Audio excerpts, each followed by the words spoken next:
Bom dia, boa tarde, boa noite, bom podcast pra você que tá nos escutando. Esse é mais um episódio do meu, do seu, do nosso Qual é Podcast, trazendo entretenimento, informação e comédia de vez em quando na timeline do Spotify, Deezer e todos os agregadores de áudio que você imaginar. Só procurar que a gente tá no mundão. Hoje eu tô com a banca fixa completa e um convidado especial, né? Então vamos começar pelas donzelas. Tudo bem, Tamires? Tudo bem, gente? Bom dia, boa tarde, boa noite. Eu sempre fico esperando a Tamires completar com alguma coisa, mas ela só fala isso, né? Aí fica 3 pontinhos, né? Yuri Laranjeira. Ô, salve, salve. Bom dia, boa tarde, boa noite. Um prazer novamente estar aqui para mais um bate-papo. Rafael Lopes. Você já entrou nos Cavaleiros, que você falou começar pelas damas. Ah, é verdade. Aí eu não sei onde eu tô. Acho que agora os Cavaleiros entraram já, não sei. Imparcial. É isso aí, galera. Muito bom dia, tarde e noite, meu povo do Brasil e mundo afora, pois o Qual é Podcast está além das nossas fronteiras. Pois é. Estamos na Europa também, Estados Unidos, tem público no mundo inteiro. Nosso convidado especial hoje para falar num teminha um pouco mais sério, mas sempre com entretenimento para vocês, Arthur Ramos. Fala, gente, prazer imenso estar aqui. Show de bola, show de bola. Arthur é um brother das antigas também, assim como foi o Jimmy, né, no episódio que a gente falou sobre imigração para Portugal. O Tato também já participou aqui em alguns episódios. Ele estudou comigo no ensino médio, né, lá nos longínquos anos 2000. Pois então, tá em Paulista, Zona Leste, Dário de Queiroz. Exatamente. Então vamos falar aí um pouco hoje de negritude, vamos falar de preconceito, vamos falar de um tema que eu acho muito importante eu trazer aqui, porque a gente brinca bastante, a gente fala de besteira, a gente gosta de dar risada, mas a gente também tem que falar coisa séria, falar de coisas que precisam ser faladas, e muitas vezes as pessoas ficam, encheção de linguiça, é mais do mesmo, abobrinha, não levam pra frente uma discussão saudável, né? Então a gente tem aqui vários lados, né? Todo mundo aqui é da quebrada, assim, então a gente tem várias opiniões e a gente tá sempre querendo construir uma opinião melhor do que a gente começou, né? Então muitas vezes eu já entrei aqui no podcast começando um assunto, nossa, e saí transformado do outro lado, aprendendo pra caramba, né? Espero que hoje seja assim pra vocês. Então vamos lá. Eu vou começar fazendo um paralelo meu com o Arthur, né, que a gente foi meio que criado da mesma forma, assim, a mãe negra, né, solteira, que é o padrão da favela, né? Então, eu principalmente que tenho pai branco, mãe negra, é o pardo sem pai, como diria Mano Brown. Exatamente. A gente meio que nasce sem entender o que é isso a princípio, né? Eu acho que o Arthur vai se identificar o ponto que eu tô falando. Que a gente muitas vezes não sabe que é negro, pra começar, né? Tipo, não é que você... não sei que eu sou negro, eu sou branco. Não tem nada a ver com isso, mas você entende que é negro só depois de um tempão, velho. Porque sim, a gente começa ali na quebrada, começa na favela. Isso não é uma discussão, isso não é um assunto. Anos 90, começo dos anos 2000, isso não é assunto. Preconceito não era assunto. Ser negro, não ser negro não era assunto. Foi assim pra você também, Arthur? Sim, cara. Eu acho que foram vários componentes que acabaram levando a esse contexto de despolitização que, de certa forma, a gente tinha na época, que é algo muito diferente do que a gente vê da galera da nossa idade naquela época, nos dias atuais, né? A galera tem uma abertura para uma discussão muito maior sobre esse tema. Mas na nossa época, acho que é desde uma questão geográfica, né? Pelo fato da gente estar na periferia, e, óbvio, tem pretos e tem brancos na periferia, mas a grande questão é que não há uma diferenciação tão clara, né? Tão evidente. E também a questão temporal mesmo, de que naquela época não se tinha de maneira tão contundente essa discussão, não se tinha de maneira tão incisiva, né? E muitas coisas passavam batidas pela gente. A gente tinha até uma tendência depreciativa muito grande, não sei se você se lembra, que a gente adorava umas piadinhas com contorno racial e tudo mais, mas numa linha mesmo que depreciativa. E eu fico pensando se naquela época, se hoje, se a gente crescendo nesse contexto de hoje em dia, a gente teria aquele mesmo comportamento, né? O que eu acho que é uma coisa muito doida de Total, falou tudo, cara. Pessoal, se alguém quiser levantar a mão, pode falar, fica à vontade. O Arthur levantou uma bola incrível. Eu não imaginei que a gente ia chegar nisso, né? E ele já começou assim, que é quando a gente era mais garoto ali. Tudo bem que o meu garoto e o de vocês já são outro, mas mesmo assim, ele falou ali, eu já lembrei na hora do maluquinho lá da rua, a gente brincava de tudo, tal, não sei o que. Quando chegava esse momento da molecada botar ali as piadas na mesa, mais da metade era assim. E com certeza ali a metade dos amigos eram negros, e a família toda ali também. Então já era a pessoa para quem a gente direcionava essa piada. E aí ele soltava às vezes ele soltava uma também, e alguma outra, como a gente já sempre fez de mãe, de não sei o que, e você é feio, mas sempre entrava isso. E eu fiquei pensando, caramba, será como é que a gente vai questionar isso? Porque a gente fazia realmente, a molecada, todo mundo fez isso, e hoje em dia, será que ia ser assim, né? Você disse trouxe uma verdade que é a seguinte: o acesso às informações que as crianças têm hoje em dia. Você estava falando de um comportamento que hoje em dia ele é denominado um comportamento tóxico, né? Então, sim. Hoje, esses dias eu tava jogando, olha o paralelo, eu tava jogando videogame, uma molecada randômica da internet e tal, e aí um dos moleques começou a, descascar, xingar e tal, falando besteira. E tinha provavelmente o irmão dele, não sei se mais velho ou mais novo, mas pareciam ter idades bem próximas. Ele falou assim, para com isso, para de xingar, você é mó tóxico.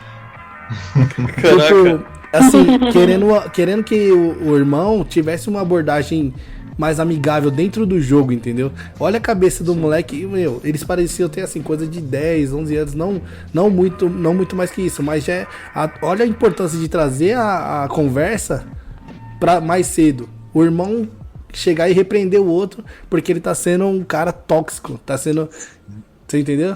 Só o fato de você ter esse repertório, você ter essa palavra tóxico, você ter palavras como negritude, como branquitude no vocabulário dessa galera, já possibilita uma discussão muito mais aprofundada sobre o tema, porque a partir do momento que você tem uma palavra para definir aquilo, você possibilita a discussão acerca. E na nossa época a gente não tinha vocabulário, não tinha repertório para poder dizer sobre essa questão.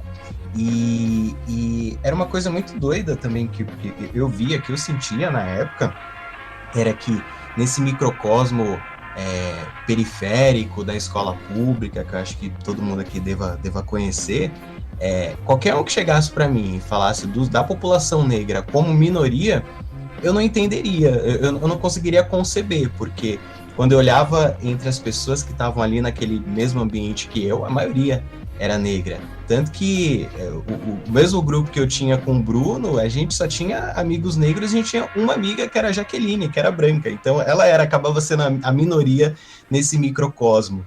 Então não tinha essa percepção de que, na verdade, quando se fala dos negros como minoria, na verdade a gente fala dos negros como minoria de poder. E não como uma minoria no aspecto quantitativo. E aí acho que vem essa questão não só do contexto temporal que a gente estava, que não tinha essa discussão, mas o contexto geográfico mesmo. Eu não sei vocês, mas eu particularmente só fui perceber algumas coisas muito erradas quanto à questão racial quando eu comecei a sair da periferia. Exatamente. E quando você... assim, eu sei que você frequentou uma faculdade boa pra caralho, e eu tenho certeza que a maioria é branco, né? Sem sombra de dúvidas. Essa vivência que eu tive, essa percepção que eu tive, ela só se deu mesmo quando eu saí do ensino médio, né? Eu tinha eu não tinha o hábito de frequentar nem mesmo a região central. Não andava mesmo para a região central, minha vida era focada na periferia. E aí, terminando o ensino médio, eu fui para um cursinho pré-vestibular, um cursinho popular em Itaquera.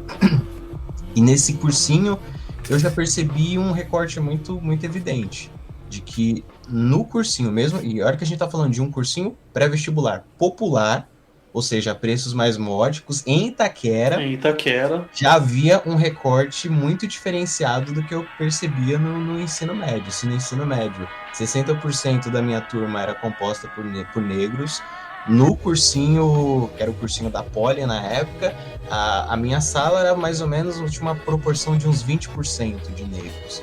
Então já foi um choque muito grande que eu tinha percebido. Muitos alunos que vinham de escolas particulares da periferia também, mais escolas particulares, e aí eu já percebi esse recorte de maneira muito clara. Na época, eu ainda tinha um posicionamento, por exemplo, muito crítico à adoção de cotas raciais. Eu não achava que era uma saída viável a adoção de cotas raciais. E eu só comecei a refletir sobre o tema no cursinho pré-vestibular. E aí, no cursinho pré-vestibular, não fiquei pouco tempo lá, eu tive, novamente retomando o fato de o Bruno, a gente ter feito ensino médio no mesmo local, o Bruno sabe das dificuldades que a gente tinha, e fiz 3 anos de cursinho pré-vestibular, e aí, depois desses 3 anos, eu prestei a FUVEST, né, o vestibular da USP, e fiz Direito na Faculdade de Direito da USP, que também é conhecida como Largo São Francisco. E lá foi um show de horrores, no sentido de que quando eu coloquei o pé lá, ainda durante o cursinho, eu ainda tinha algumas dúvidas quanto a cotas raciais. Quando eu coloquei o pé lá no primeiro dia, eu falei, tem que ter cotas, não tem jeito. O segundo paralelo que eu ia trazer é em relação a, como a gente falou, eu estou dentro da periferia, estou inserido aqui e tal, e eu vou trazer um outro paralelo que é um parente meu, né, parente da minha esposa, na verdade, que né, ele é um cara tem com a idade mais avançada, e como ele está inserido como a gente falou, nesse contexto da periferia o tempo todo, onde a diferenciação das pessoas é quase nula, na cabeça dele não existe o preconceito, cara, não existe o racismo, e eu tentei explicar para ele onde ele enxergaria isso, né, porque aqui embaixo, eu vou falar, aqui embaixo, quando tá todo mundo se preocupando em não passar fome, você não vai ver que alguém é preto, que é branco, quem tem mais, quem tem menos. Você vai ver isso lá na frente, lá em cima. Você vai ver quando a novela, o preto é só o empregado, ele é o ladrão, ele, né? E isso aí é que tá o preconceito. Aí você não consegue enxergar aqui, né, no seu campo de visão. Porque aqui não realmente, se você só viver aqui e só tá vivenciando isso aqui, você não, fica muito difícil de você enxergar esse preconceito. Onde tá esse preconceito? Onde tá esse racismo? Aí, como o Arthur falou, eu saí da periferia, né, ainda não moro na periferia, mas eu não trabalho na periferia, eu trabalho em Pinheiros, que é um bairro mais privilegiado, onde tem empresas assim, de maior porte, né, empresas estrangeiras, onde aí sim eu comecei a enxergar qual que era a posição do negro, onde o negro está inserido, né, nessas empresas inclusive. Sim, e nesse microcosmo, né, periférico, a gente acaba tendo uma visão muito limitada do que seria o racismo, né? A gente tem muita a percepção do racismo como aquela prática interpessoal, né? Aquela figura... Bom, não dá para mencionar o que recentemente rolou do Monark e tudo mais, do Flow Podcast, e de achar que o racismo é unicamente uma questão que está ligada a uma patologia da pessoa, que a pessoa, como o Monark mesmo diz, usou até um termo capacitista, mas ele falou, nazista é tudo retardado mental. E a gente fica muito nesse microcosmo e a gente acaba achando que o racismo, ele acaba sendo apenas esses comportamentos interpessoais, né? Que é o fato de o indivíduo ir lá e destratar uma pessoa pela questão da raça, ou usar uma ofensa racista. E aí a gente pode pegar, sei lá, tem um cara incrível que é o Silvio Luiz de Almeida, que ele escreve sobre teorias raciais, e aí ele tem um livrinho pequenininho que se chama Racismo Estrutural. E ele diferencia o que é o racismo por essa perspectiva interpessoal, o racismo subjetivo, o racismo estrutural e o racismo institucional. O racismo institucional é aquele que está dentro das instituições, né? Igual mesmo você diz, você trabalha num espaço que você, muitas vezes, provavelmente você é um dos poucos negros que estão naquele espaço, você frequenta um local ali na região central que provavelmente você novamente é um dos poucos negros que está ocupando aqueles espaços. E tem o racismo no aspecto estrutural, que quando a gente analisa, por exemplo, a questão da forma como opera o direito, a questão da estrutura das prisões, quando a gente analisa as questões econômicas que perpassam o racismo. E aí, quando a gente está dentro desse ambiente fechado, né, enclausurado, a gente tem muita dificuldade de ver essas outras formas do racismo. Por isso que, por exemplo, eu tinha tanta dificuldade em aceitar a necessidade da adoção de políticas de cotas raciais. Porque eu só tinha como perspectiva do racismo essa questão interpessoal. Então eu achava que unicamente educando pessoas para que elas não fossem racistas, a gente acabaria com esse fenômeno do racismo. Infelizmente não é verdade. É toda uma estrutura sedimentada que possibilita essa diferenciação. Então, se você, com paz de mágica, tirar todos os racistas do mundo, a estrutura social que a gente tem hoje vai permanecer. Os negros vão continuar em uma situação de flagrante desvantagem. Sim. Arthur, você citou alguns termos aí como microcosmos ou algo parecido. É isso que você disse? Sim. E citou o professor Silvio Almeida, né, que hoje eu sei que é uma referência na tratativa desses assuntos, né? Eles têm uma visão de mundo e apresentam uma tese, né, para tratar do assunto. Você chegou a fazer a leitura de algum outro autor que trata também do caso, numa outra linha de raciocínio, ou num outro viés, ou ideológico, ou político-social, ou somente nessa linha? Porque o microcosmo parece uma tese mais do Foucault, nessa linha, né? O contato que eu tive foram por várias perspectivas distintas, mas principalmente acadêmicas, né? Porque eu acabei entrando em contato com essa questão da discussão racial pela perspectiva acadêmica. Então, acabei conhecendo o professor Silvio de Almeida, fazia parte do grupo de pesquisas dele. Eu fazia parte da USP, mas ele era um professor do Mackenzie, ele tinha um grupo aberto, fiz parte desse grupo de pesquisas. Mas entrei em contato também com vários outros autores, como por exemplo Florestan Fernandes, que é um dos autores que eu de longe mais gosto sobre teoria racial, e por exemplo o Florestan Fernandes por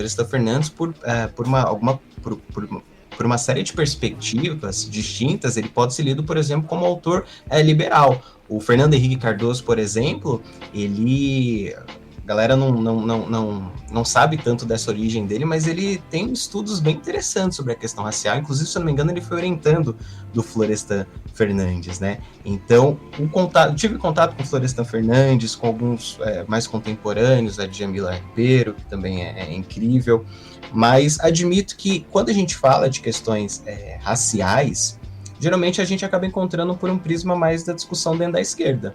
Porque exato, acaba sendo um fenômeno em que...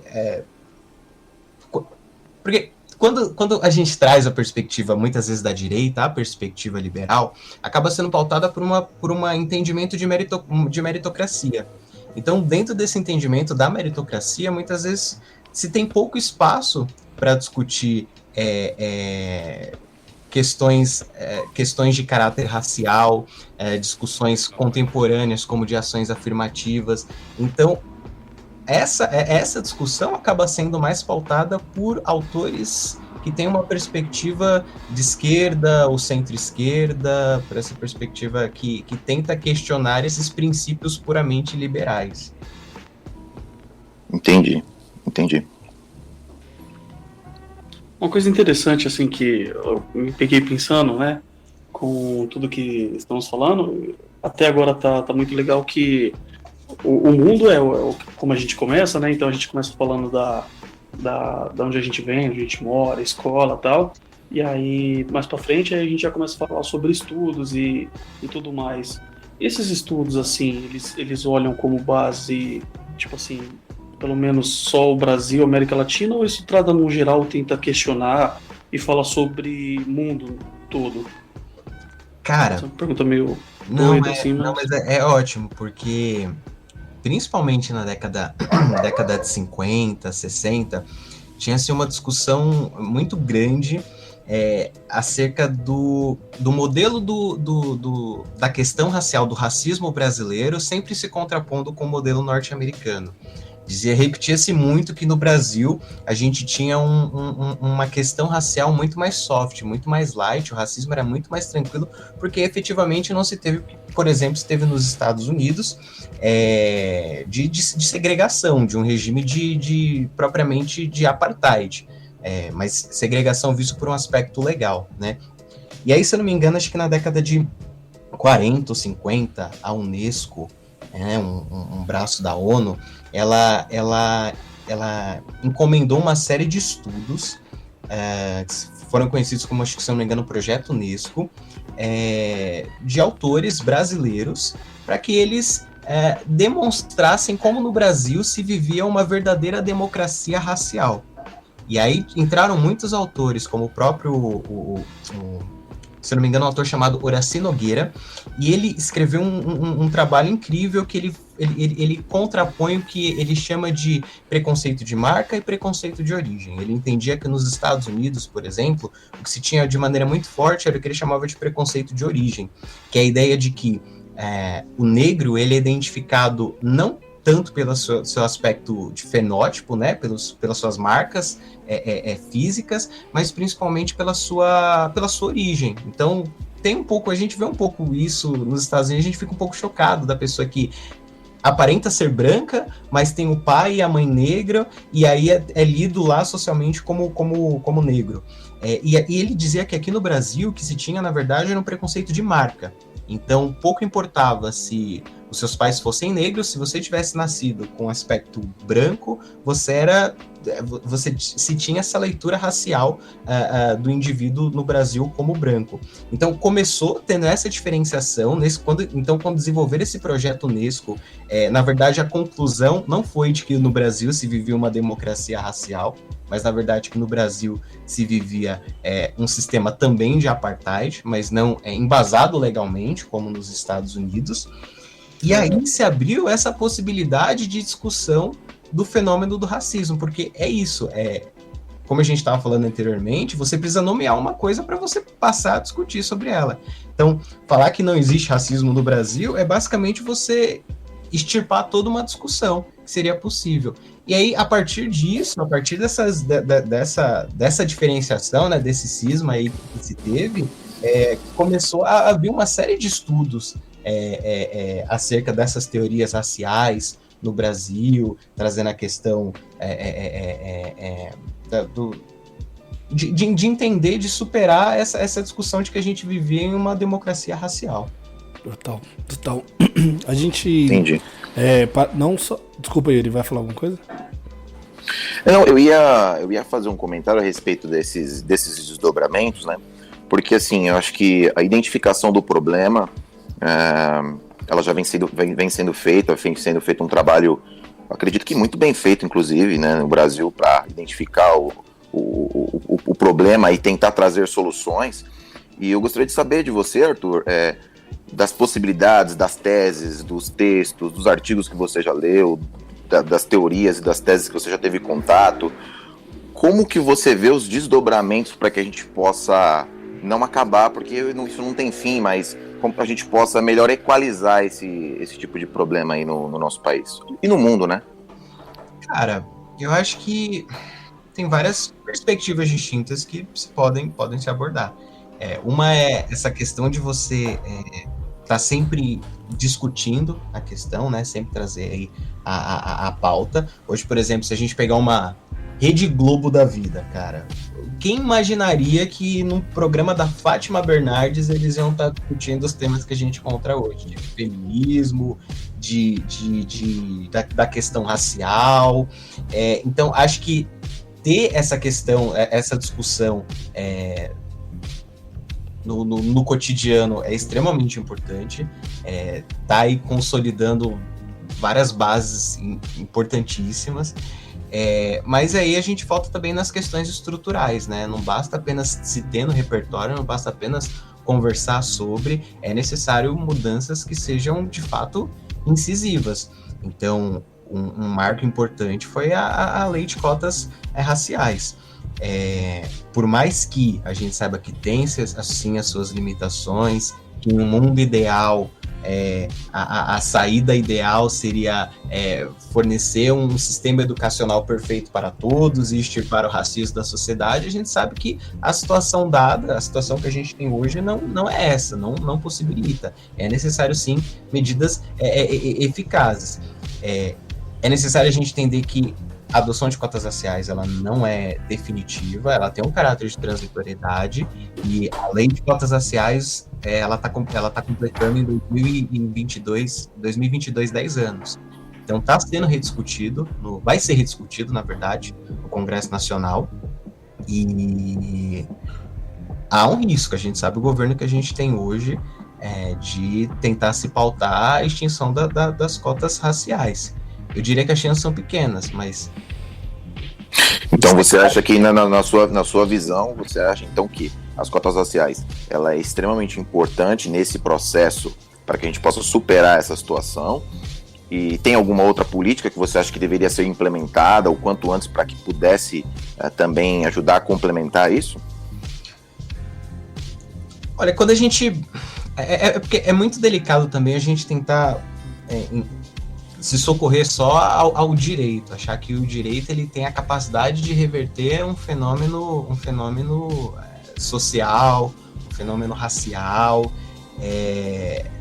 acaba sendo uma ferramenta, a adoção de algumas medidas legais, como, por exemplo, se teve na necessidade de ensino das religiões de matriz africana, da cultura africana nas escolas, que é extremamente, ao meu ver, foi extremamente importante. Eu e o Bruno, a gente vivenciou isso, né? A gente vivenciou, acho que nos primeiros anos da chegada dessa lei específica, e eu lembro do estranhamento que causou na turma inteira, voltando à discussão da escola. A gente fez até um trabalho sobre isso, não foi, Bruno? Vixe, você trazer ensino médio agora, eu não vou lembrar de nada. A gente fez até um trabalho sobre essa Mas questão. eu lembro, assim, vagamente. Eu lembro que eu, por exemplo, de família neopentecostal, sempre morrendo de medo de questões religiosas. E foi o primeiro contato, por exemplo, que eu tive com religião de matriz africana, cara. Você ainda é praticante do cristianismo? Ou tem pelo menos uma simpatia? Ou tem algum apreço pelos ensinos dos apóstolos, de Jesus Cristo, algo do tipo? Olha, eu tive vivências em um recorte um pouco mais específico das religiões cristãs. Parte da minha família é Testemunha de Jeová, parte da minha família é da Assembleia de Deus, né? Eu ainda tenho apreço ao cristianismo, na verdade, mais a Cristo, mas o meu contato com as religiões de matriz africana se resumia muito a uma questão de medo, a uma questão de receio. E mesmo quando eu já estava num processo de maior engajamento, eu ainda tinha medo, que era uma coisa muito doida, assim, eu ainda tinha muito receio. Então hoje você pratica a fé, né, em alguma dessas religiões de matriz africana? O meu contato, novamente voltando, acabou sendo por uma linha acadêmica. Então o que acontecia? Eu tinha muito medo, tinha muito receio, e eu vi que na cidade universitária tinha a possibilidade de tinha várias matérias que eu podia fazer além do direito, né? A faculdade de direito ficava na Sé, e aí tinha chamadas optativas livres, que eram as matérias que você podia estudar fora do curso de direito. E aí todo semestre eu ia lá e ficava caçando alguma matéria legal para fazer. Aí uma vez apareceu lá uma matéria chamada Do Afro ao Brasileiro. Eu falei, pô, dá uma olhada pra ver o que é isso aqui. Eu sou afro e eu sou brasileiro, vamos ver. Exatamente. Acho que 5 pelo menos eu tiro. Aí era um professor chamado Wagner Gonçalves da Silva, que ele analisava, ele estudava, um professor branco, e estudava a influência das religiões de matriz afro na cultura brasileira. E aí, quando eu cheguei, eu pensei que eu só ia sentar bonitinho na sala de aula e ficar estudando lá. E logo na primeira semana, no primeiro dia de aula, ele falou, não, ó, porque esse aqui tá nosso cronograma, essas vão ser nossas saídas de campo. E aí tinha festa de Iemanjá, tinha Santuário da Umbanda. Nossa, o Arthur se cagando lá.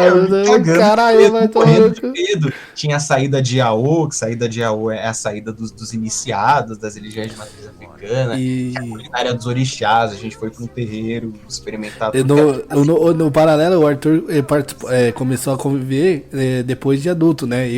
A minha infância inteira eu fiquei dentro, né? A minha infância foi vendo e vendo minha mãe e meus avós participarem das práticas Umbanda, e assim, pra mim era uma parada normal, né?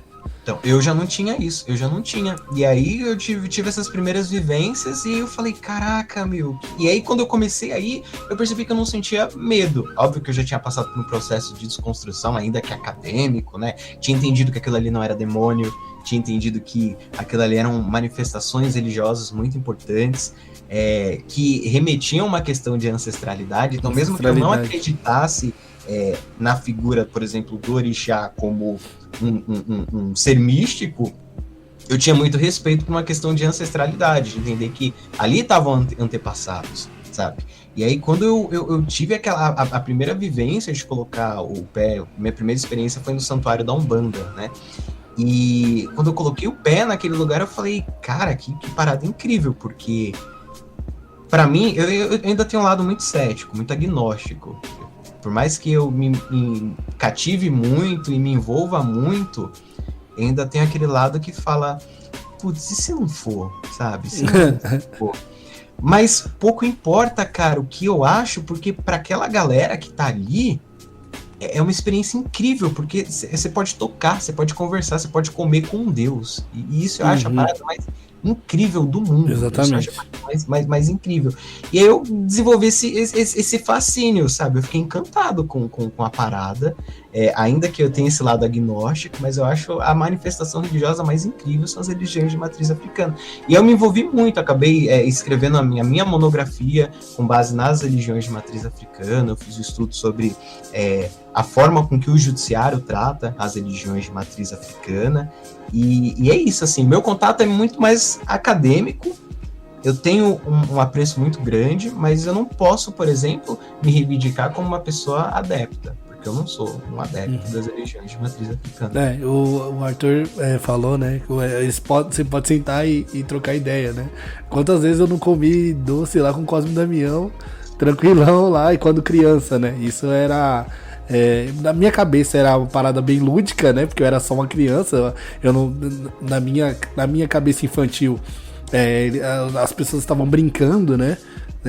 E então eu não tinha essa. Hoje eu tenho, né? Essa noção, mas na época eu não tinha. E trazendo ainda esse paralelo, né? Minha mãe e minha avó, que participaram muito dessas religiões, a cabeça delas ainda trazia muito essa questão do preto anda com preto.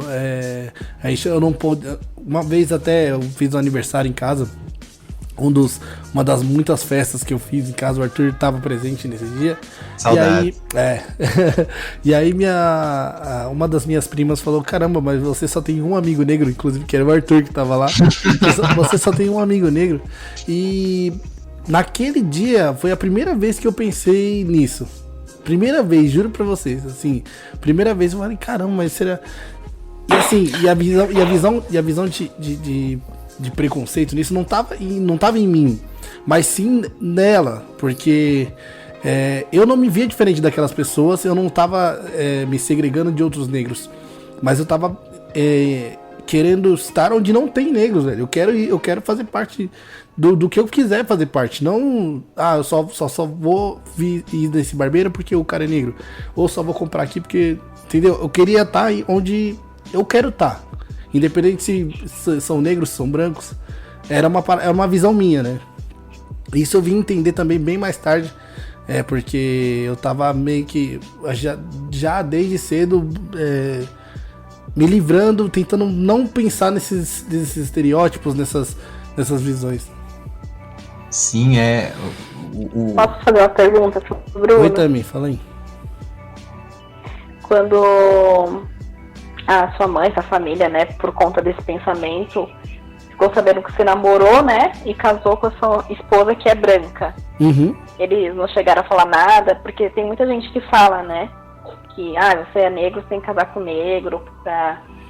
não sei, sim, né, tem muito disso. Eu, pelo menos, eu já vi muitos comentários, principalmente no Instagram, no Twitter. Porque você defende os negros, por que você não casou, então, com uma mulher negra? Né, o que eu acho um absurdo, mas... A sua família, ela falou de alguma coisa sobre isso? Não, porque eu não fui o primeiro a casar com uma branca, né? Mas não foi essa questão não foi levantada primeiro, como eu já falei, tem um tio meu que era casado com uma pessoa branca, né? E eles já viram que cor não tem nada a ver com o caráter da pessoa, né? E eu acho que um fator mais importante do que esse era minha família ver que eu tô feliz, né? Então, é isso. Eles viram, pô, tá feliz. Ela tá feliz, né? Então, um pouco importou a cor da pele dela nesse caso. Massa. Mas ainda hoje, alguém ter esse pensamento ainda, eu acho muito... Tipo... eu acho que não vai contribuir nada, né? Não traz uma... tem gente... Eu já vi uma entrevista daquele Baco, o Baco Eixo do Blues. Ele falou uma parada que eu ponderei e pensei muito em cima disso, cara, mas... É um pensamento que talvez, né, na minha cabeça ele não fez muito sentido. Ele falou que nunca casaria com uma pessoa branca, porque ele não quer passar a vida dele explicando coisas que ela nunca vai entender. E não faz sentido nenhum, cara. Beleza, eu passo por coisas que... É a mesma coisa de eu falar, não vou casar com uma mulher, porque ela passa coisas que eu nunca vou entender. Você entendeu?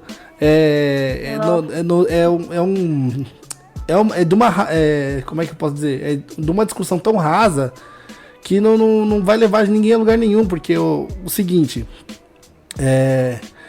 ela não vai entender coisas que eu passo porque eu sou negro. Eu nunca vou entender coisas que ela passa porque ela é mulher. Você entendeu? Então não casa esse papo dele, né? Então, eu até pensei muito sobre isso. Falei, caramba, olha a cabeça do cara, né? Eu pensei, naquele primeiro momento fez sentido o que ele falou pra mim.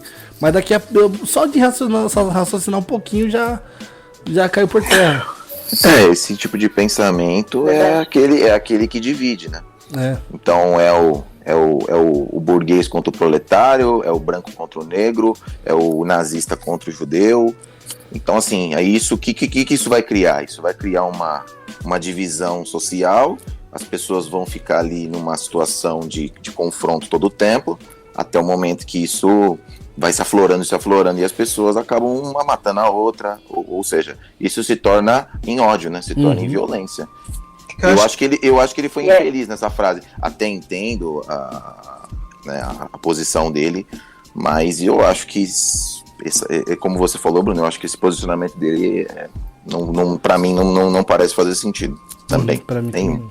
É que eu acredito que muitas vezes a pessoa leva de muitas questões internas e muitas vezes muitos traumas pra dentro de um relacionamento. Exato. Então, muitas vezes, a pessoa, principalmente a pessoa negra, muitas vezes carrega a questão da rejeição, do preterimento dentro de um relacionamento.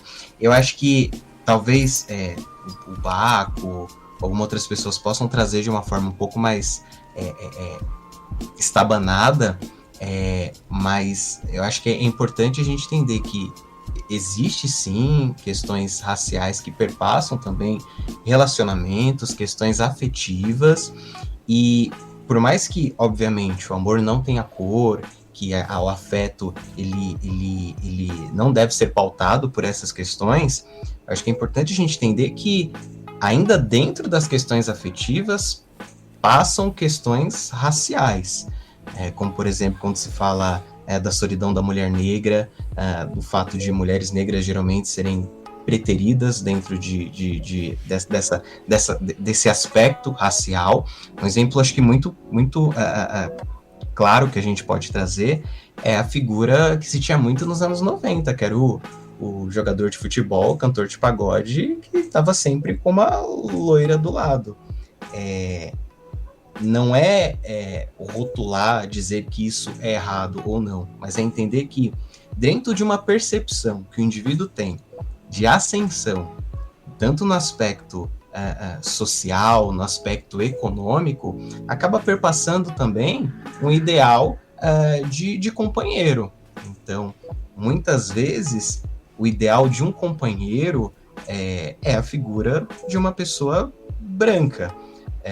Não sei da família de vocês, mas na minha família, por exemplo, tinha-se uma cultura muito grande de falar de se casar com uma branca, para clarear a família, para deixar o cabelo mais liso. Minha família, por parte de pai, tinha muito fortemente isso. A ideia de falar de barriga suja, são pessoas negras, de falar que a barriga de fulano vai limpando com o tempo, que o primeiro filho sai mais preto, o segundo filho sai um pouquinho mais branco.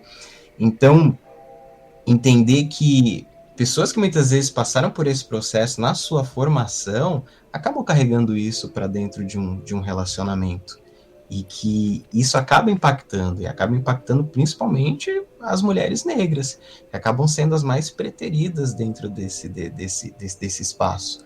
Novamente, retomando, não estou dizendo que é taxativo que um negro tem que se casar com uma negra, que o negro que tem uma questão de militância, ele tem necessariamente que estar com uma negra. Mas é entender que esses aspectos raciais, eles também perpassam questões afetivas. Total. Sim. Mas Mas individual o que eu costumo, né? Sim. É o que eu costumo dizer. Se a gente está lutando por liberdade, quem tem que definir isso é o indivíduo que vai escolher, né? Agora, na minha opinião, se nós estamos pedindo liberdade para que as pessoas possam ter a opção de escolher a opção sexual, a cor do cabelo, o jeito que vai se vestir, o jeito, né? Então eu acho que ele também tem o direito de escolher com quem ele vai se casar ou não. Como você disse, né? Lógico, isso passa por diversos fatores sociais, econômicos, etc. Mas é uma escolha do indivíduo. Se vem alguém de fora, ou como você citou, um militante, né? Falar, não, você não pode. Eu acho que ele tá fazendo exatamente o papel do opressor, na minha opinião. Eu não acho que seja necessariamente a figura do opressor. Eu entendo opressão como um comportamento que está baseado em que tem o respaldo de toda uma estrutura social. Então, eu acho que é muito complicado, por exemplo, porque a gente acaba muitas vezes caindo em algumas discussões. Não estou dizendo que você quis dizer isso, tá? Mas existe muito uma discussão acerca de racismo reverso, de mulheres que seriam machistas, que eu não vejo como possível nem um racismo reverso. Eu vejo que podem negros reproduzir comportamentos preconceituosos, mas não racistas. E mulheres, por exemplo, podem reproduzir argumentos, termos machistas, mas elas não podem ser machistas, uma vez que isso perpassa toda uma questão estrutural. E novamente, voltando àquela discussão que o Silvio Luiz de Almeida traz, da questão da estrutura que está ali por trás. Então, o indivíduo, por exemplo, ele só pode ser racista quando ele goza efetivamente de um sistema racializado. Uma pessoa só pode ser machista quando ela goza de um sistema que promove essa diferenciação em função do gênero ou do sexo. Entendi. É que no seu caso, Arthur, a sua perspectiva, ela é uma relação pautada nas relações de poder, não é isso? Sim, exatamente. Eu já não penso dessa forma. Né? Eu divirjo dessa ideia. Eu não sou adepto dessa tese. Mas eu entendo o que você está dizendo. Eu sei de onde você tirou essa ideia, eu sei o que você quer dizer com isso. A gente... desculpa até cortar vocês, caramba, pra trazer um paralelo falando de relacionamento e de raça, né? Muitas vezes a gente tá... Sei lá, vou assistir aqui... Straight Outta Compton, que é a história do NWA e tal. E qualquer cena de repressão contra os negros, a minha esposa, ela se sente incomodada, tá ligado? Ela fica tipo assim, eu não posso ver esses filmes do seu lado, porque eu sinto que a qualquer momento você vai virar e vai me dar um socão, tá ligado? Só porque eu sou branco. Eu falei, não, mano, nada a ver. É assim, eu acho que ela começa a sentir a revolta, né? Começa a se pôr bastante no lugar. Mas é revoltante mesmo, Bruno. Eu acho que qualquer pessoa que tem um pouco de bom senso, né, cara? Você vê qualquer tipo de pessoa sendo agredida, ainda de forma injusta, é doloroso mesmo, cara. Lógico, e aí tem esse agravante, né, da história que mostra os problemas que ocorreram lá, né, nos Estados Unidos por conta disso. E no Brasil também, em diversas partes do mundo, né? Tem um time que ele chegou a fazer Tem algumas cenas que, assim, até eu me sinto mal, assim, sabe? Eu me emociono, sei lá, me dá um mal-estar. Então. É muito cruel, assim. E aí, voltando também até um pouco no momento que a pesquisa, né, que o Arthur citou sobre o racismo, como ele funciona lá fora, como ele funciona aqui, né? Olha isso na cabeça do meu tio, né? Ele estudou nos anos 90 ali na Mackenzie e ele é negro último grau, tá ligado? Então, se liga, como eu tenho pai branco e tal, mãe negra, sou o papelão, né? Aquele não é nem branco, não é nem preto. E aí, na cabeça dele, ele diz que eu seria aceito em todos os lados, né? Então, você não é branco, você não é negro. Então, se você chega ali nos negros, tá ok. E no meu caso, eu senti que foi muito ao contrário, tá ligado? Eu não sou muito preto pra ser preto. Eu não sou muito branco pra ser branco, porque a tendência dos grupos é excluir aquele que não é mais parecido com você, né? Então, até eu entender o meu lugar um pouquinho e ouvir falas negras, a discussão do light skin, né? O preto, que é o preto de pele clara, isso tem muito lá fora. São coisas que são discussões que tem muito lá fora, não tanto aqui dentro. Mas eu entendi um pouco mais também, né? Lendo e aprendendo e vendo documentário, como eu e o Yuri gosta de falar, vejo muito documentário. Eu vi um muito bom que chama Colin Black and White. É a história de um jogador de futebol americano que foi adotado por pais brancos. Ele é negro e foi adotado por pais brancos, né? E era muito, assim, como qualquer negro, é revoltante ver, óbvio, muitas cenas, mas tem um ensinamento forte. É muito bom. E você falou dessa questão, e eu lembrei de uma coisa, assim, que a impressão que eu tinha, não sei você, é que a minha percepção de negro mudava muito em relação ao referencial. Então, quando eu novamente retomando a questão do ensino médico, acho que é um marco muito grande. O nosso marco. Exatamente, porque nós somos, hoje a gente está se reencontrando aqui, nós somos pessoas completamente diferentes, mas completamente diferentes mesmo do que a gente era. Naquela época eu me via muito mais como, eu me reconhecia como negro, mas eu não me reconhecia como uma pessoa preta. Eu digo que eu via pessoas mais pretas do que eu, naquele ambiente. Eu não me sentia confortável de falar que eu era preto, simplesmente pelo fato de eu não ser retinto. E aí, entrando em outros espaços, você percebe, você acaba se sentindo a pessoa mais preta do mundo. Então, quando minha vivência na faculdade foi uma parada surreal, porque eu me sentia preto só de não ter o mesmo sobrenome, um sobrenome europeu. Então, só do meu sobrenome ser Fonseca Ramos, eu falava, eu sou preto. Eu consegui identificar quem era preto na faculdade também por isso. Porque, assim, especialmente na São Francisco é um ambiente muito delicado. Porque, assim, uma faculdade, quando eu entrei, ela estava fazendo 185 anos. Ou seja, ela é de 1827. Ela é de antes da abolição da escravidão. Ou seja, tem pessoas lá que o tataravô já estudaram na faculdade. Eu achava um luxo você ter avô alfabetizado. Quem pensa um tataravô que fez faculdade, velho. Superior numa faculdade pública. Porra. É surreal. Porra. E muito provavelmente o tataravô daquelas pessoas se teve oportunidade, foi proprietário de algum antepassado meu. Provavelmente. Era um nível bem alto, então. Exatamente, isso me chocava muito ali dentro daquele espaço.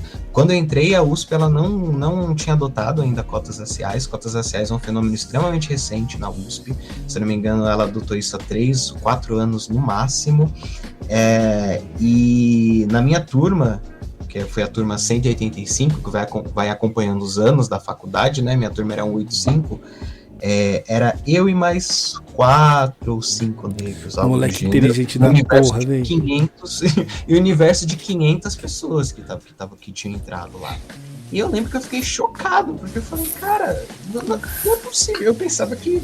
Eu repetia, eu falava, não, a USP é um ambiente de pessoas brancas e tudo mais, só que eu não tinha noção, aquilo não era palpável pra mim, E aí quando eu percebi que tinham pessoas que se reconheciam pelo sobrenome, gente que tinha feito ensino médio juntos, gente que o pai tinha estudado na faculdade juntos, eu comecei a perceber que era realmente uma questão estrutural. A disposição das salas, cada sala, ela leva o nome de um professor da faculdade, um professor muito antigo. E cada sala, ela tem uma pintura em óleo, pintura a óleo em tamanho real do professor. Então, tipo, é sempre um cara branco, muito provavelmente com os antepassados. Mas eu acredito que se fosse um cara branco também, que tivesse sido criado na periferia e estivesse no seu lugar, também ia se sentir do mesmo jeito. Sim, ele ia se sentir... Porque ele é pobre e não ia se sentir tipo, à vontade no meio. Eu não ia me sentir, eu acho. Ele se sentiria, com certeza, numa situação incômoda, mas não do mesmo jeito. Porque ele pode ser pobre, ele pode ser periférico, mas ele não é preto. Não tem ali um recorte racial. Por exemplo, eu tenho muitos amigos ali que dentro daquele espaço, amigos brancos, periféricos, que passavam batido. Ninguém via que aquela pessoa era... Ninguém presumia que aquela pessoa era pobre, porque conseguia passar batido. Um preto nunca passa batido. Preto sempre vão presumir que você é periférico, sempre vão presumir que você é pobre. E dentro da USP, na maioria das vezes, eles acertam mesmo. Se você for preto ali dentro daquele espaço, você presumir que é pobre e periférico, geralmente acerta. E era esse fenômeno que eu vivenciava, sabe? Enquanto eu estava na faculdade, eu era visto como o cara periférico. Enquanto eu estava na periferia, eu era visto como o cara da USP. Na periferia eu era menos preto, na faculdade eu era mais preto, sabe? Então... O Arthur... Uma coisa surreal, né? Só quem passa mesmo que dá pra entender bem isso, né? Pode falar aí, desculpa. Não, tranquilo. Arthur, e esse processo de adaptação na universidade, como foi? Cara, eu vou dizer que os primeiros anos foram bem doloridos, assim. Não só pela questão racial, mas pela questão que eu percebi que eu era muito mais pobre do que eu pensava que eu era, sabe? E não só falando da parte econômica e racial, mas e da parte intelectual mesmo. Para se adaptar a toda aquela sofisticação de pensamento, aquele monte de coisas difíceis. Como que foi esse processo para você? Cara, primeiro foi uma porrada, porque eu pensei que simplesmente pelo fato de ter passado pelo mesmo processo seletivo que aquelas pessoas tinham passado, eu estaria automaticamente em pé de igualdade. E eu não estava. Então, essa foi uma questão que me acompanhou a minha vida inteira e até hoje me acompanha, que é uma síndrome do impostor muito forte, que eu tenho até hoje em todos os espaços, todas as vivências que eu tenho. Então, lá dentro, por exemplo, entrei em contato com pessoas que desde o ensino fundamental, do ensino médio, tinha feito parte de grupo de debate, tinha feito os colégios, tinha participado, tinha estudado nos colégios tops de São Paulo, que é Dante Alighieri, que é aqui na Zona Leste. Santa Cruz, Bandeirantes e... Mosteiro de São Bento. Exatamente. E aí eu percebi que em pé de igualdade eu não estava, porque era uma questão que remontava uma formação muito básica minha. Eu tenho inglês incipiente, eu só consigo ler e entender algumas coisas. E quando eu entrei lá, eu corri atrás de bolsa, porque eu tava duro pra caramba e eu tinha o benefício de não precisar pagar a faculdade, só que eu continuava duro, eu só não pagava a faculdade. E aí eu pedi, a USP ela tem vários programas de bolsa, de pesquisa, e eu corri atrás das bolsas de pesquisa. Eu lembro que a primeira bolsa que apareceu era uma bolsa que hoje é extinta, chama Bolsa Tutoria Científico Acadêmica, que é uma bolsa para calouro, para ensinar o calouro a pesquisar. Aí eu caí com os professores mais tradicionais da faculdade, que era o Mark. E ele dava direito romano, e como ele dava direito romano, acabei tendo que fazer parte do grupo de estudos de direito romano. E aí, Yuri, ia gostar, hein, Yuri? Eu tenho um apreço grande pelo direito natural. Olha, rapaz, é um bom tema, Mas... Nós já chamamos um convidado que participou aqui, um professor de direito natural. A gente convidou o professor, participou aí, deu uma aula pra gente, e eu sou um grande adepto. Mas pode prosseguir, depois a gente volta nesse tema aí. Sim. E aí, esse era um professor, por exemplo, ele tinha uma visão tanto restrita da graduação. Ele acreditava, por exemplo, que o curso noturno não deveria existir, que eu fiz noturno, ele achava que o curso noturno devia existir, que que o estudo deveria ser em tempo integral.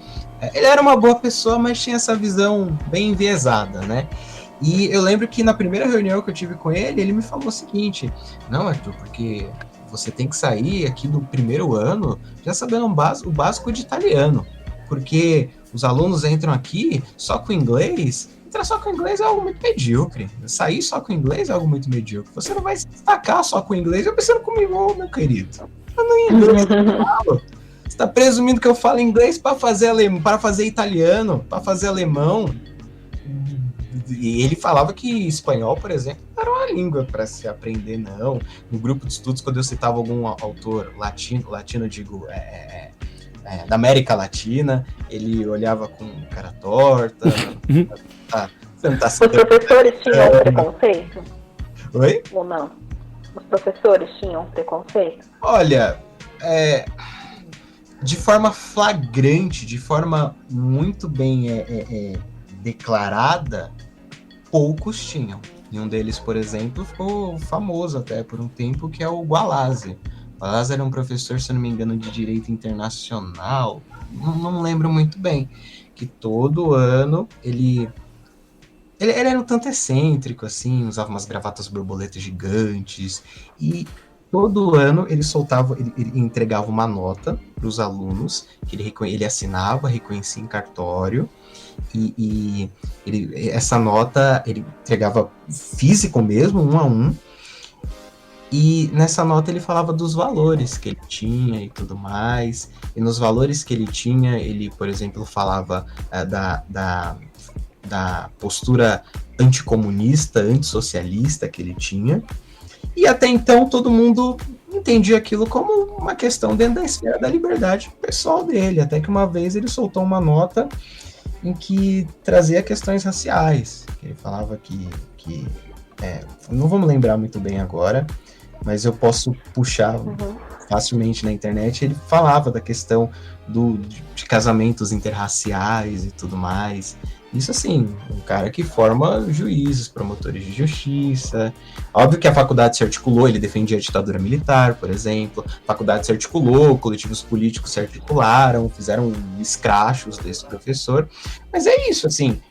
Mas um professor, quer dizer, de uma universidade como o Largo São Francisco, ele defendia a ditadura militar? Sim, tem muitos.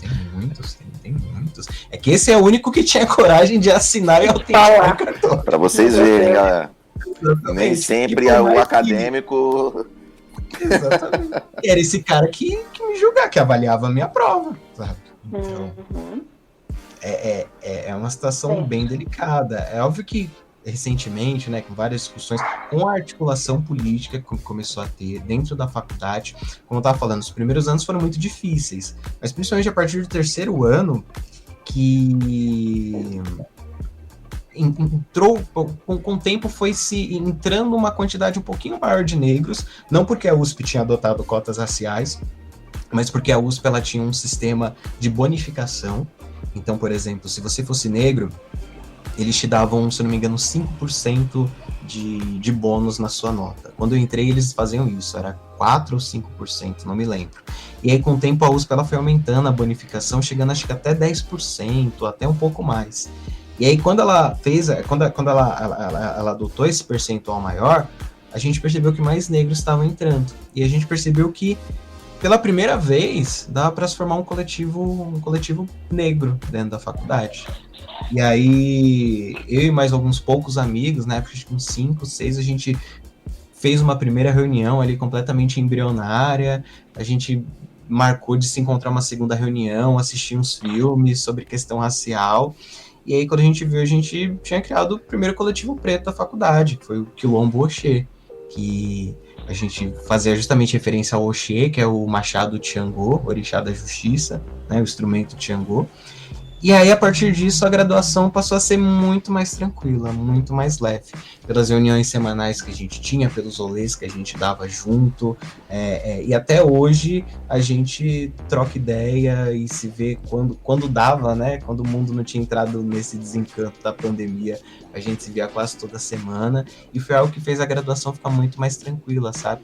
Até hoje, a gente tá em alguma festa, estava, né?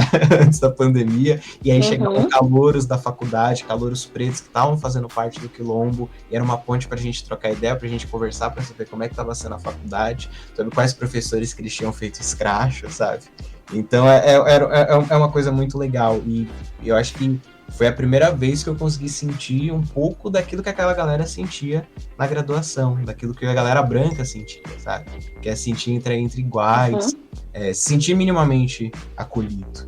E acho que é por isso que hoje eu vejo a importância de se articular, de estar junto, de se conversar, porque é muito mais uma questão só de política, é uma questão de acolhimento. E a gente pensa que nessa questão de acolhimento é muito importante. Faz muito bem pro psicológico. Eu não sei se eu teria conseguido terminar a graduação sem a galera do Quilombo, porque para mim foi fundamental. Há quanto tempo você já terminou a graduação, Arthur? Faz quanto tempo? Eu terminei em 2017. Eu entrei em 2012, deveria ter terminado em 2016. Eu acabei jogando a graduação um pouquinho mais para frente, porque na época eu estava querendo me dedicar mais à monografia. E tava saindo uns concursos, eu também decidi estudar para esses concursos. E boa parte desses concursos eu entrei por cotas raciais. E é isso, sabe? Durante a graduação, uma parada que a gente militou por tanto tempo, quando a gente saiu da graduação, a USP adotou cotas raciais, e eu pensei, putz, aí ficou para outras pessoas, que ótimo. E aí depois que eu saí, eu vi que eu podia me beneficiar também das cotas raciais. E aí quando eu saí, durante a graduação, eu fui oficial de defensoria, na defensoria pública, não entrei por cotas, porque na época não tinha adoção de cotas raciais. Logo que eu saí, eu prestei o concurso do Tribunal de Justiça de São Paulo, entrei por cotas raciais, fui chamado como assistente, estou trabalhando até hoje na Câmara Especial Cível, e faz umas duas, três semanas, fui concurso do Defensor Público da Bahia, também por cotas raciais. E aí, sabe, é bom, sabe, tá de um lado militando e agora tá também gozando, tá usufruindo dessa questão. Eu até esqueci aqui que eu era preto também, sabe, que eu podia gostar disso. Pessoal, show então de você bola. não chegou a passar por processo seletivo, assim, de entrevistas? Desculpa, não entendi. Qual concurso você fez? Você não chegou a passar por um processo seletivo de empresa, assim, não, eu nunca tive muita vontade de ir para iniciativa privada. Então, logo no primeiro ano da graduação, eu falei, putz, vou correr para as bolsas porque eu quero ver como é que é pesquisa. Aí eu fiz pesquisa, caí com esse professor que, apesar dos pesares, ele era um bom professor. Só tinha esse...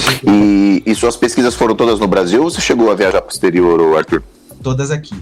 No início, eu lembro que muitos falavam para mim, putz, vai, tenta intercâmbio e tudo mais, dá tempo de você aprender alemão, aprender italiano, Inglês não tanto, porque a USP ela não tinha tantos convênios com países de língua inglesa, mas tinha muito italiano, alemão, e eu lembro que eu sempre tive uma visão muito provinciana, sabe, de achar que, putz, isso não é pra mim, não. Eu viver fora do país, sabe, pra mim era um negócio muito surreal. E eu lembro que eu corri fora, e eu lembro que amigos que começaram junto à graduação comigo, né? Tem uma amiga, a Bruna, preta também, do Arthur Alvim. O Bruno conheceu ela. Ela começou a estudar alemão no segundo ano da graduação, cara. Quando foi no terceiro ano, a menina já estava embarcando para a Alemanha. Tem um amigo Renan, que foi para a França, sabe? E eu, por exemplo, eu não tive essa visão. Eu achava que aquilo não era para mim. E aí, como eu passei no concurso, logo no terceiro ano, no segundo ano da faculdade, eu falei, agora não dá para eu... Não vou largar o salário para fazer intercâmbio, né? E aí foi o que virou. Mas foi uma... Eu falo assim, da impressão que foi uma parada horrível. Não foi. De longe foi a melhor coisa que poderia ter acontecido na minha vida, assim. Mas não quer dizer que não tenha gerado traumas. Gerou, com certeza. Eu falo também, continuando aqui, e até... Vamos tentar encerrar porque a gente tá estourado de tempo, mas eu também eu acho que toda a discussão, né, trazendo agora uma conclusão, ela fazer parte do dia a dia, ela é importante porque em um momento alguma pessoa me perguntou, né, se eu falar isso aqui é preconceito, se eu falar isso, e recentemente as pessoas questionam, né? A minha cunhada, as minhas cunhadas, né? Além disso, elas também tentam procurar saber mais, né? Então, se essa discussão não tivesse acontecendo tudo fora da nossa esfera que a gente tem hoje, isso não ia chegar esse nível aqui embaixo, não ia chegar também, né? Então você vê todo dia na internet alguém militando, alguém falando algo que mesmo que tem alguém do outro lado falando, isso é mimimi, a discussão já foi levantada, entendeu? Então é muito importante e vale a pena continuar levantando a bandeira, mas de forma saudável, né, galera? Sempre. De forma saudável, realmente, como Arthur fez. Exato. Quer mandar aí mais um recado, Arthur? Pros pretos que estão ouvindo? Pô, cara, é isso, assim, se articular, colar com pessoas pretas. Não estou dizendo colar só com pretos, eu digo colar com pessoas pretas. Estudar. Exatamente, estudar, se formar, mas também não só estudar, não só se formar, colocar o pé no chão, colar com a galera que não necessariamente que traz só a questão da negritude, mas que incidentalmente tangencia o tema, a galera do sarau, galera do rap, galera das iniciativas populares, sabe? Que é algo extremamente importante. Eu, por exemplo, nos últimos tempos eu acabei bitolando nos estudos, tanto que foi algo que me impossibilitou por muito tempo, acabei postergando o lance de participar aqui do podcast. E hoje eu sinto... Tô devendo. E tá pagando agora. Tá pago. E hoje eu percebo o quão isso me faz falta, sabe? De colar com a galera, de fazer uma militância pé no chão, mesmo tendo feito uma militância muito mais acadêmica, né? Mas é importante tá se relacionando com a galera e se sentir acolhido. Mas é isso também, só colar com a galera que você se sente acolhido, porque não é só porque é preto que vai te acolher. Vai te acolher, exatamente. Yurão tava com medo de participar do programa, ele disse que poderia haver opiniões arbitrárias. Gostou do papo, Yuri? Não, eu sempre gosto. O que eu costumo dizer, Arthur, é que o mundo, ele existem diversas formas de o ver, de o enxergar. Então, o nosso objetivo é sempre trazer pessoas que agreguem, que tragam uma visão de mundo diferente e que a conversa seja saudável, assim como nós tivemos essa noite, né? Hoje as pessoas elas estão muito combativas, elas estão muito nervosas, e às vezes não aceitam uma discordância num ponto de vista, ou porque um leu um texto do autor X, o outro leu do autor A, e aí vira uma guerra em cima daquilo para tentar provar por A mais B que um tá certo ou tá errado. Eu não sou um especialista no assunto, nesse assunto específico, em praticamente nenhum assunto, mas algo assim que eu costumo dizer é que nessas áreas do conhecimento, não se tem um consensos fechados a respeito desses assuntos, onde você vai ter uma cartilha que vai dizer para você, ó, é isso tem que ser feito, e a partir disso o mundo vai ser transformado nisso. Né? São tentativas e erros, são avanços e regressos, e o mundo vai caminhando dessa forma, né? Todas as vezes, pelo menos, que eu tive contato com a história e que eu pude presenciar pessoas que diziam que sabiam que era bom para o mundo, bom para a humanidade, e que tentaram pôr em prática aquilo que eles achavam que era bom para todo mundo, sempre acabou em guerra, em ditadura, em tortura, em barbárie, né? Barbárie, que é uma palavra que o Bruno gosta. Adoro a barbárie. E aí, Tami? Então, assim, eu amei a conversa, né? Porque, como o Bruno falou, você foi uma pessoa super solista, super amigável, né? Não tentou em nenhum momento impor o seu entendimento do assunto de cima para baixo, né? Goela abaixo nas pessoas, tentou explicar o seu ponto de vista de forma super respeitosa. Então, foi um prazer estar com você essa noite. Que da hora, cara. Fico feliz. Obrigado mesmo. Tami? Eu amei conhecer um pouquinho da sua história, da sua trajetória e ouvir um pouco mais sobre tudo isso, né? Que eu também não tenho conhecimento muito. Mas eu amei conversar também com você e aprender um pouquinho mais. Obrigado, eu que agradeço. Rafão? Sempre um prazer estar no podcast e melhor ainda podendo falar com pessoas bem articuladas e inteligentes e humildes, né, que vêm aqui trocar uma ideia, passar alguma coisa pra gente. Uma coisa muito importante que a gente fala sobre, e foi sempre a nossa bandeira aqui, que foi de falar, a discussão. Acho que a galera pode, né, uma parte assim, se perder no que seria discutir. Discutir não é brigar, discutir é conversar, ter essa humildade de ouvir e expor o que você sabe, o que você não sabe mais ainda, que é o que vai te fazer ter uma resposta ali quando você está com alguém que pode, né, te dar essa resposta. Então a gente só tem a ganhar nisso, isso é muito legal. Grande Arthur, um prazer incrível, cara, falar com você. Espero que você volte mais vezes para falar conosco outros assuntos. Com certeza, e quando... Sobre direito natural. Mas quando as coisas voltarem ao normal, vamos de cervejinha. Com certeza. Com certeza. Cervejona. Pessoal, para quem tá escutando até agora, recorde de tempo aqui gravado no podcast. Eu amei esse episódio, foi foda. Falei um pouco, aprendi um monte também. Grande Arthur, parça aí da vida. E é isso, se você quiser falar com a gente, contato@coepodcast.com.br é nosso e-mail. Qual é podcast oficial no Instagram, e também você vai achar lá o Instagram do Yuri, o Instagram do Rafa, o Instagram da Tami, meu Instagram, pra mandar sua dúvida, sugestão de tema e também xingar a gente, tá? Então é isso, a gente se fala no próximo episódio e... Paz! Fogo nos racistas. Fogo na calói. Fogo na calói. Esse foi mais um episódio do Qual é Podcast. Apresentação e criação, Bruno Fagundes. Co-apresentação, Yuri Laranjeira, Rafael Lopes e Tamiri Silva. Edição, Bruno Fagundes. Uma produção, Flawless.